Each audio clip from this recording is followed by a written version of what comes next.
So where are you going now, guys? We're going to Tottenham Hell. We've been out in the wild, the wilderness, which is also a kind of home so beautiful up on the River Stort. And now this is actually the River Lee, which you can see is very big. Once upon a time a very commercial river, and this leads all the way down to the River Thames. How are you feeling about going into London? I mean, you know, you've been out this lovely countryside. It's been beautiful. It's been gorgeous, nature, never worrying about finding mooring because it's vast. London's a lot different. Yeah, so mooring is going to be more tricky as we get closer and closer to London. And you will notice everybody is what we call single moored here. What that means is nobody's moored up against them because you don't need to, because there's loads of spots. That is going to be very unlikely in London. But it is the nature of the beast. London, there's a lot of people who want to live in London on boats, and that brings a lot of challenges. Well, the air quality isn't anything like as good. The air quality out on the River Stort is fantastic. It's beautiful, fresh There is the air. whole air quality thing. And the greenery, the nature, everything. And the pollution. Yeah, and the water was so clear you could see to the bottom of the river. I gotta say, I am a London girl. I'm a city girl, and I miss my friends. I miss the vibe of London. The cool shops, the music, the pubs, the theatre, the museums. And we got a big wide beam coming. We've got wide beam situations on the canal. I think you'll make it. I think you're going to do it. Will you do it? Yes, I think you. Right. Oh no! Yeah, you're all right. You're all right. That is not a boat we want to use. Nah, you don't want to. It's like a tank, right? Did it? Look at that! Look. Oh, guys. We'll get you next time. And this is what happens on the rivers and canals. You know, it's unpredictable. You think, oh, look at it way ahead. It's so beautiful and peaceful, and then a boat appears. So we're going to take the speed up, otherwise we'll. Whoa! All right, so we are going to turn off the River Lee into the Regent's Canal. So yeah, you can see everybody. But in the background is the city of London. So we're just coming up to Alfie's Lock now, and we'll pause here, get through the lock, and I'll tell you all about Alfie.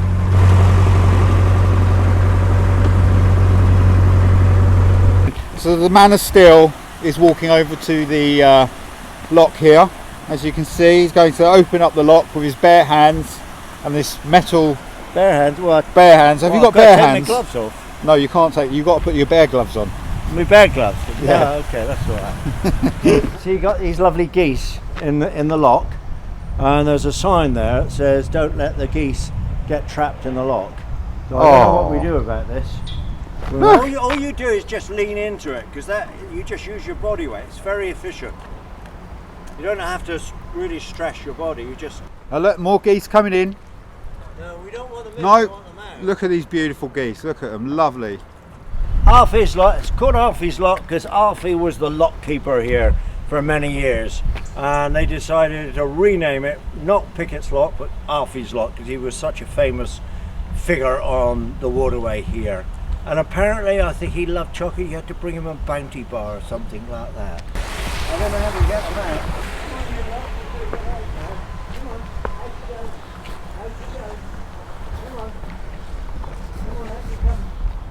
Dad is actually a geese tamer as well. Yeah. He actually. I'm a goose whisperer. Goose whisperer. There we are. Okay, I'm going to do some goose whispering. Goose whispering. Come on, out you come. You've got to go that way. Oh wow! Look at this. This is. They listen to him. Ha ha ha! Magic, huh?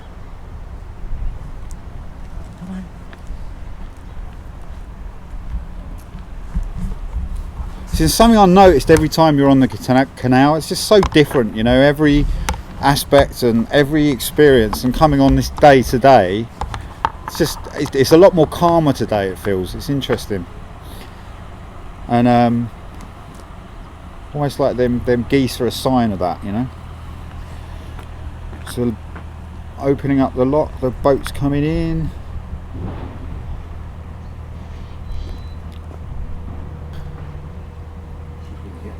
See that? That's come off the boat, Zach. See that hook? That Yeah. pole with the hook on? See if I can fish that out. That's quite handy. You're gonna hit, my love. You see the weed? It's probably starting to die off now, but in the summer the weed was just growing over the canals and waterways. Major problem. I think it grows at an enormous rate in the warmer weather. Come on! So here it comes up, and that means down in the water there's a little paddle or panel that's coming up. And if it's, sometimes what I'll do is I'll just open it 50%, so you don't have such a turbulent pouring on the other side. This is okay. Sometimes you can just open one side and that's enough. But these are big locks here, so there's a lot of water in this lock. And generally I'll open both sides.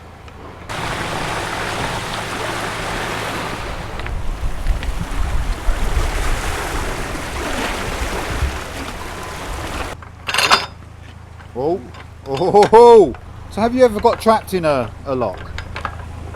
Or Yeah. does that happen? Well, it's on Barging Free, which is where I put the vlogs that we do, Ayesha and I do. And what happened up at Royden is that the lock wouldn't open. We let the water down, it still wouldn't open. And the reason was that the gates that end, there was so much water leaking through, it was pushing the doors shut, the gates shut. All right. So we did. Our boat was trapped in there. What did you do? Did you get it? How did you get out? Both of us pushed like hell.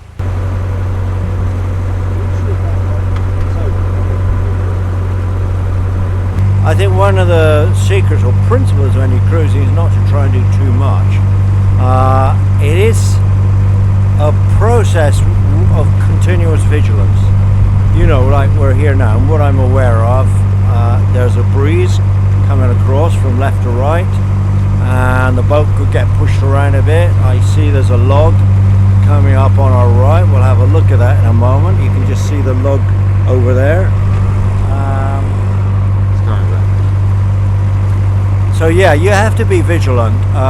So the secret, I think, is not to try and do too much cruising in one day, and then you can also enjoy it. Whereas if it's a bit like going in a car, if you've just got to get from A to B, you don't enjoy all the lovely scenery, and I think it's very important to enjoy it.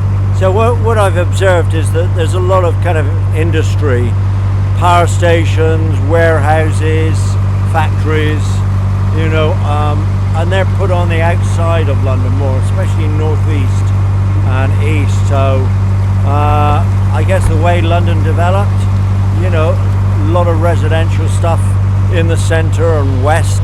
The better housing is on the west side of London because the smog's moved over from west to east, so it was the East End, Jack the Ripper, that's where all the smog was. At the same time, London does offer a lot of opportunities for the arts, cultural events, and there's so much hidden history in London as well, so which I like that about London. It'll be good to be back in London. I think the ideal cruising is do the countryside, waterways in the spring, summer, early autumn, and then come back to London for the winter period. I think water tranquilizes people, it calms people down, you see, and you're out in nature and you're more relaxed, and I think people are more open, and I think also there's a fascination and interest with boating life.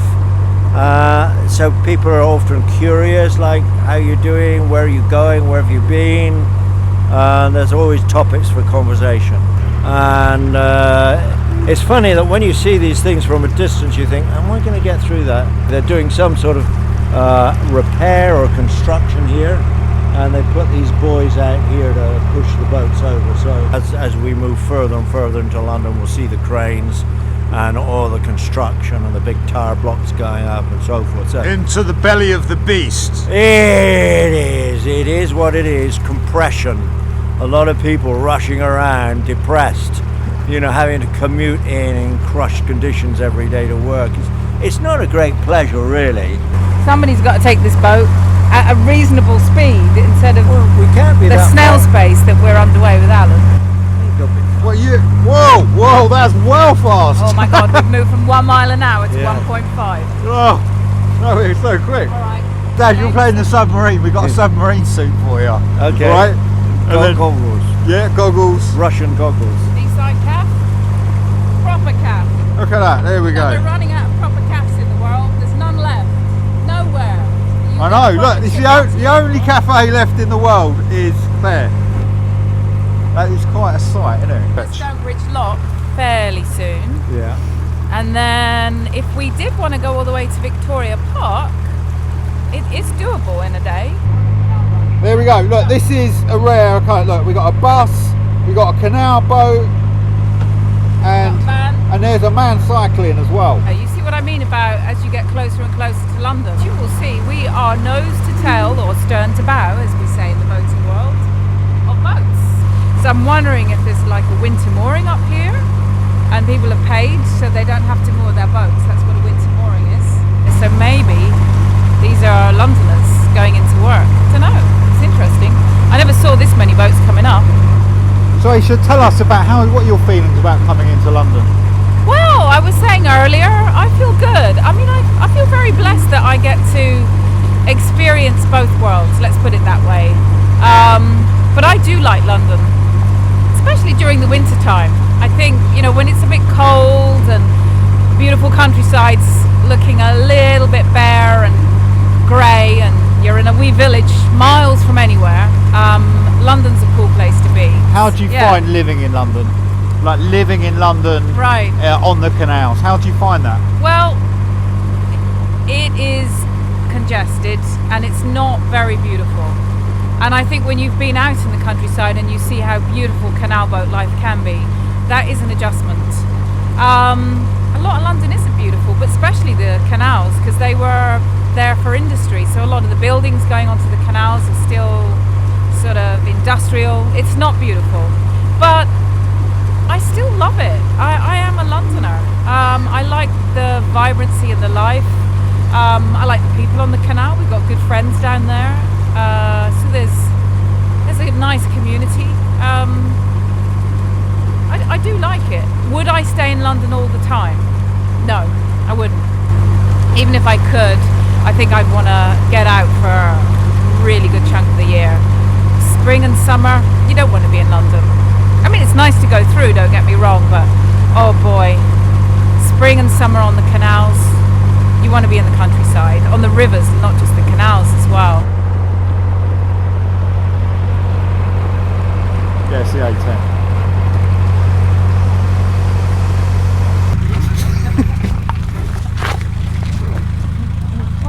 We're going to see a little bit of an electric lock now. Okay. I've got keys. Okay. I thought it was open. Let's see if this one. Oh, what's this? The magic key Well, I'm not Ayesha was sure. mentioning before.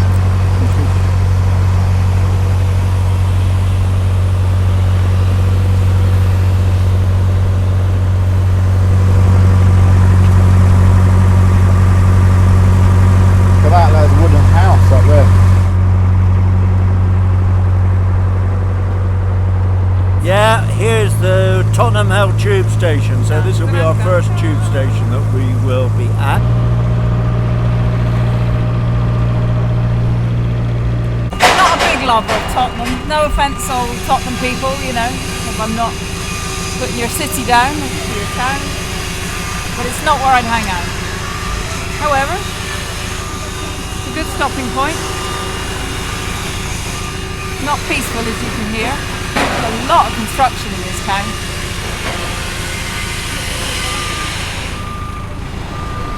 So yeah, Dad is just in the background doing his vlog. So he's on the DJ decks again there, as you can see. and he's partying down with the electronic lock, and he's just doing his vlog. So there's me filming my vlog, filming his vlog, doing his vlog. So check out his vlog as well, barging free, and you can see the link in the description.